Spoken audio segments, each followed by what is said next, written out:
Assalomu alaykum hurmatli YouTube kuzatuvchilari hamda kanalimiz a'zolari.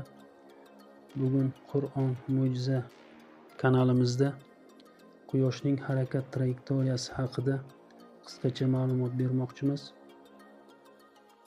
Video avvalida sizlardan videoga like bosib, kanalga obuna bo'lishingizni so'rab qolamiz. Biz esa videoni boshlaymiz. Quyoshning harakat trayektoriyasi.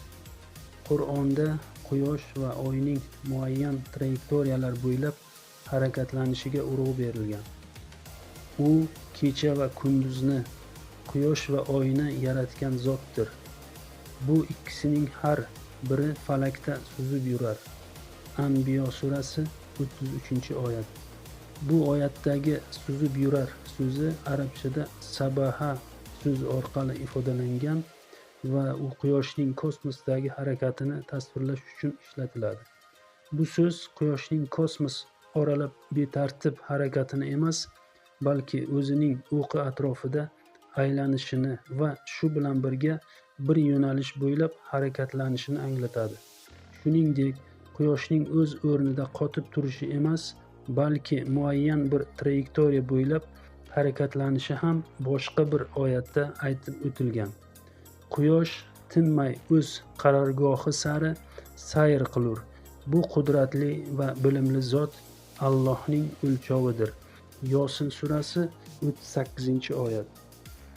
Qur'onda zikr etilgan bu xabarlar bizning asrimizda astronomiya fanidagi rivojlanishlar orqali kashf qilindi.